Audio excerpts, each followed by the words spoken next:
Good evening, everybody. Hell's Unicorn here once again, and this particular evening I'm basically just going to go through some rather massive pet peeves that I have with certain individual users on YouTube who I'm not going to name, but whom have brought to light some things that were discussed very heavily and very passionately during the previous election cycle in which Ron Paul was running as a candidate. We had a number of people raising all sorts of objections, which I personally found to be both short-sighted and utterly petty.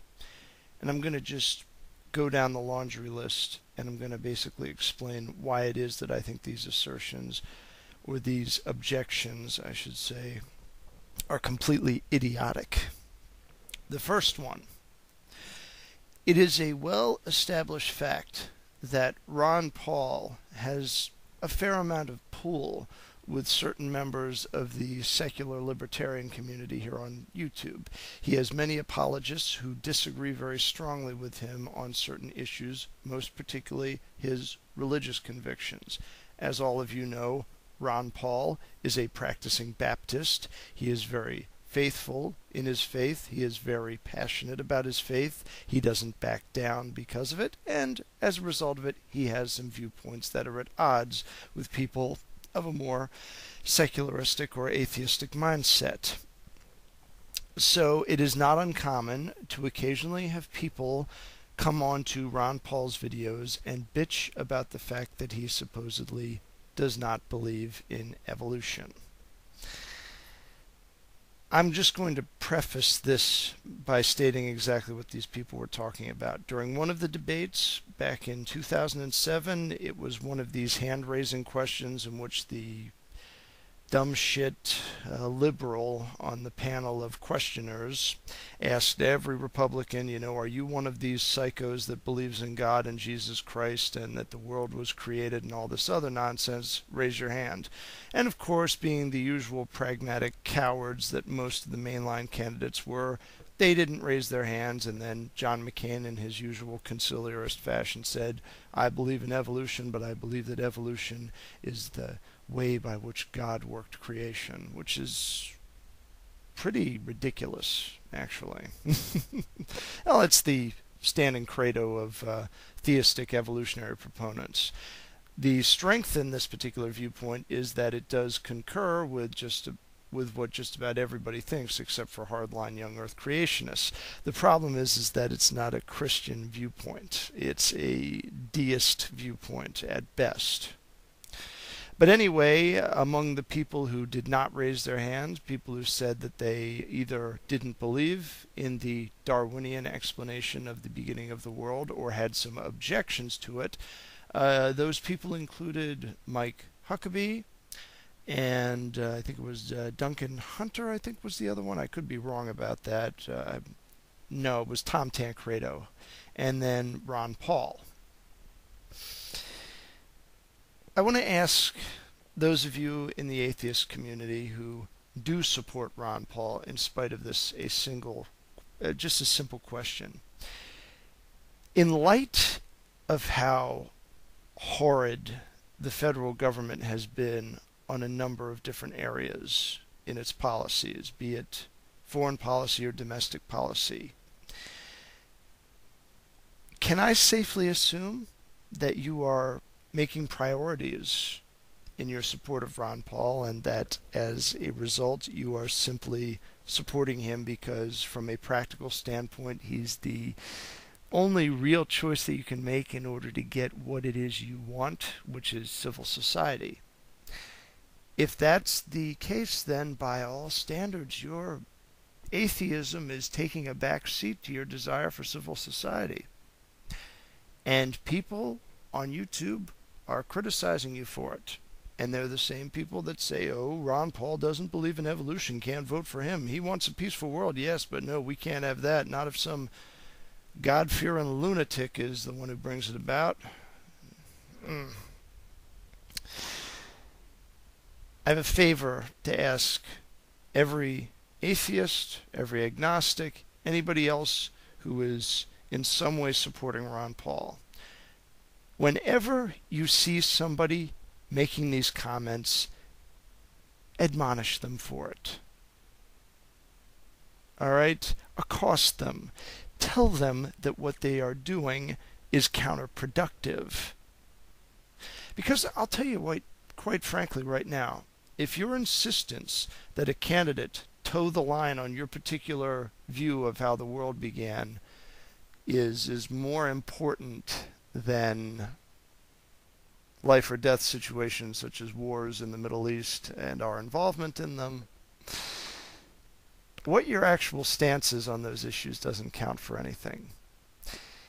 If you believe that we shouldn't be involved in wars, but you can't bring yourself to vote for Ron Paul because we can't have the Christian in there, so we'll vote for Barack Obama, you're just as guilty for what's going on over there as the crazy Bush supporters who made it their religious mission to try to kill as many Muslims as possible, regardless of the consequences. I think I struck a nerve with that one there, probably. I'm probably going to get some hate for that, but at this point, not really concerned with that. Okay, and the second thing that's been coming up a lot that's been annoying me a bit.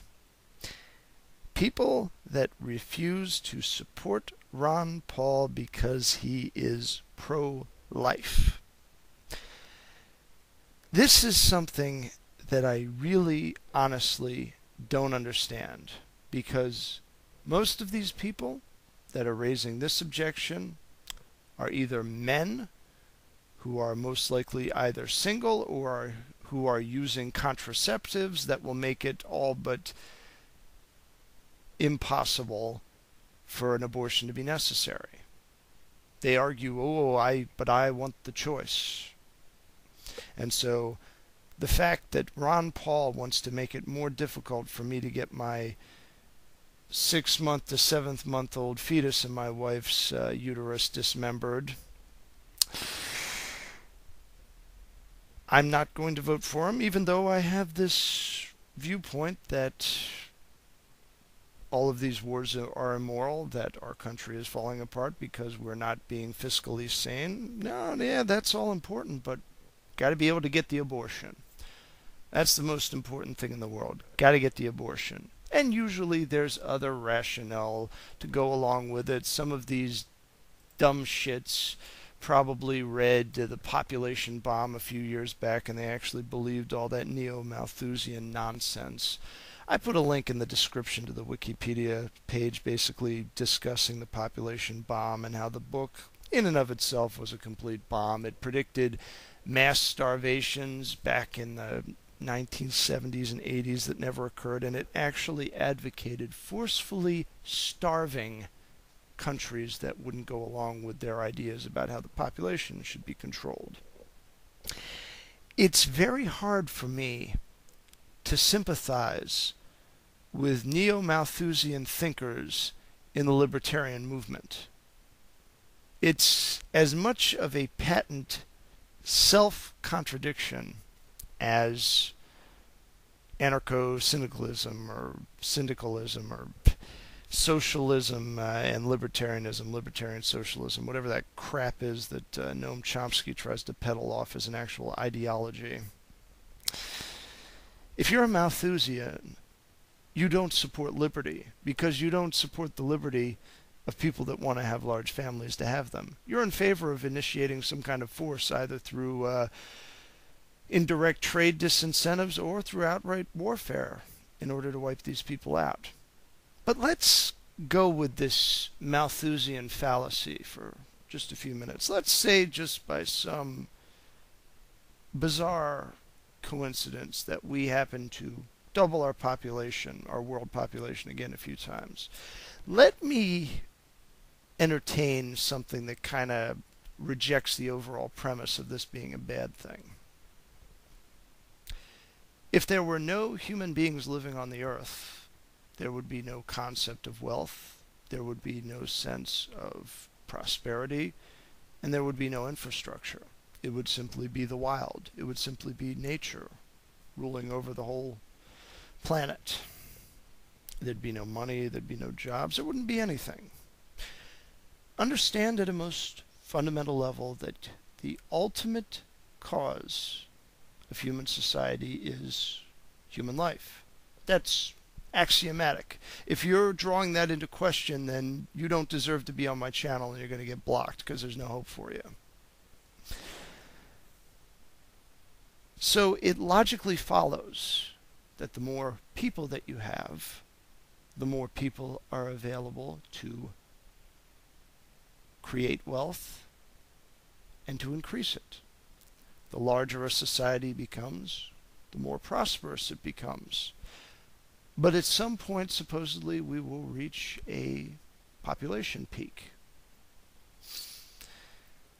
This idea of a population peak is misguided for a couple of reasons, but the main one is that it doesn't take into account innovation, technological advances arising from this innovation, which results in things such as greater and more efficient cultivation of farmland so that we can feed everybody, for example. And it doesn't take into account the exploration that comes about by the increased population. It naturally follows that the more people you have to explore, the more exploration actually occurs. So new resources will be tapped. We will find new uses for certain things. I mean, there's already talk right now about all the great things you can do with hemp oil. So, I mean, who knows what else is out there? I mean, we could have explorations into the rainforest or someplace else. We could discover some new species that we haven't categorized yet of either plant or animal that could maybe be domesticated in some way or fashion, or some farming technique could be developed. Leave us not forget that some of the foods that we eat are the result of man's direct manipulation of nature. Corn, for instance, is the result of a cross-pollination of two different species of grass that was pioneered down in South America. You don't get corn just in nature. It's something that we had to do, a manipulation that we had to engage in order to make that come about. Who's to say through different methods of traditional cross-pollination that we might stumble upon something even better? Now, I know there's a lot of concern that some of these innovations may not be good, but you know, there's risk involved in just about everything. The important thing to keep in mind, though, is that without life, nothing else exists. Nothing else is possible. There's no liberty, there's no property, there's no advancement, there's no accomplishment, there's no wealth, there's no increases in standard of living.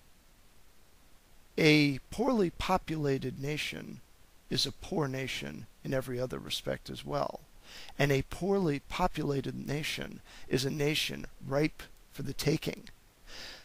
Let us also consider for the fact that the population control measures that have taken place in Europe are resulting in their eventual cultural destruction. Islam is not taking over Europe by force. It's taking it over by proxy. You know, when you have a dying culture, another culture, albeit very backward and violent, is naturally going to come in and replace it, because as backward as that culture is, it's actually less suicidal than the other culture. Even though they're strapping bombs to their babies, you know what? They're still having babies. So in the end, they're going to win. That's the thing that, you know, although I detest Islam because of its incredibly pro-authoritarian nature, I have to give it some credit because it's an ideology that's just hell-bent on its own survival, which is more than I can say for Western civilization at present. But I'm getting off on a tangent here. Back to the essential issue. Ron Paul being pro-life. Let me ask all of you something. The fact that Ron Paul wants to defederalize the abortion issue and make it possible for states to make up their own determinations on this. Do any of you people honestly believe that Massachusetts is going to go pro-life, or that liberal, Jesuit-dominated California is going to go pro-life? Or New York, for that matter, or even so-called middle-of-the-road states like New Jersey or other countries in New England, even New Hampshire? No. In a pro-life state, you are free in the sense that if you don't like that law, you are free to move. Now, the neo-Malthusian who thinks he's a libertarian might say in response to this, "Oh, I have a right to be here and I have a right to an abortion." No, you don't. In that particular situation, the only abortion that you really have the right to is the right to abort yourself, which you're doing anyway. I mean, you're destroying the future of your own genetic line. But abortion is apparently something that's pretty popular with a number of libertarians, and it's probably one of the chief reasons why it's probably never going to flourish, in spite of backward Christians like myself, and I say that in full sarcasm, being associated with the broader libertarian ideology. But I think there's some people that are a bit realistic about it. I think that there's some folks, even in the anarcho-capitalistic or in the broader anti-statist movement who, even though they want the choice, they're a little more pragmatic about this, and they understand that Ron Paul is basically good all around, in spite of their disagreement on this issue, and that they understand in a sense that children, generally speaking, are a good thing to have, particularly if you want to perpetuate a society. So here again, my remedy is the same as with the first miscreant type that's going around bitching about evolution and Paul's lack of belief in it. It's incumbent upon Ron Paul's libertarian atheistic contingent to go up to these people and explain to them why their viewpoints are childish and counterproductive.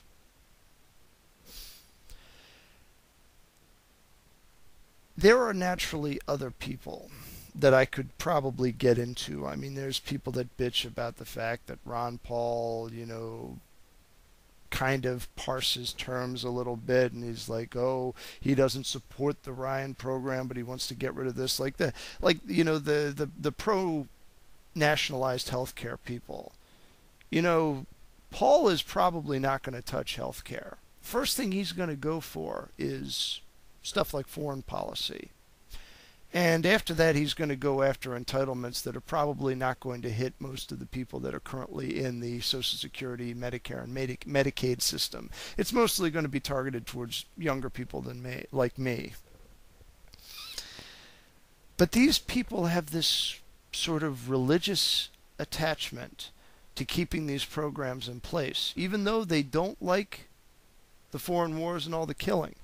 They have enough of a religious devotion to things like Medicare, Medicaid, and Social Security existing forever as they are now, regardless to what happens. Just like the pro-choice person in this case is religiously devoted to his abortions, wants to have them often, as many as possible, and as late in the term as possible, and as religiously devoted as the evolution guy who would rather see the world burn than see another non-evolutionary Christian become president. It's all a matter of people who agree in certain respects with these people, getting in there and trying to talk some sense into these people. The three people that I described, they're not going to listen to me, because I think that's been pretty well established because of my disposition. I mean, I support Ron Paul because I basically agree with him on absolutely everything. People are kind of taken aback by that. How can some, backward Christian type person not really care about whether homosexuals decide to get married and reap whatever benefits they want to in whatever state they live in? Why would this same backward Christian also support banning the concept of federal licensing and federal subsidization of marriage. Why would he be willing to allow certain states to be pro-choice if they wanted to and not get right up into that government and say, nah, all 50 states must be pro-life? Well, the truth of the matter is that it really comes down to what it is I believe. I'm a Christian that's pretty much more drawn towards the ancient faith. Not a dominion theologian. I don't think that I have dominion over people that are not believers. I'm more of a secessionist. I don't want to be monetarily bound to the decisions of people that are either not of my church or not of any church whatsoever. And also, based on biblical testimony, I am permitted to engage in commerce and to agree to peace treaties with people that could be categorized as anti-theists and God-haters. I have no desire whatsoever to tell a God-hater that they have to come into my church and pay their 10% to my church. I don't even believe in the concept of tithing. I think that's an abrogated Old Testament concept that passed away along with the rest of the judicial and ceremonial law. We're under the moral law.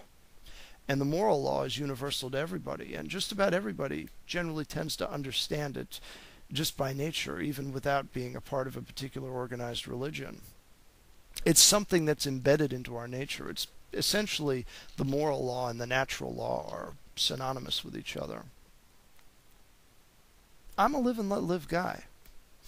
People might not believe it, but that's what it is. I am content to allow people like Jacob Spinney and Fringe Elements to form their own fully voluntaristic society. I wouldn't be able to participate in it because I'm not on the same ideological page as them, but I'd have no problem with granting them whatever land they wanted to if I had land to grant them and saying, put this together and make it work. And if it works, I might borrow some of your ideas to make my system work better.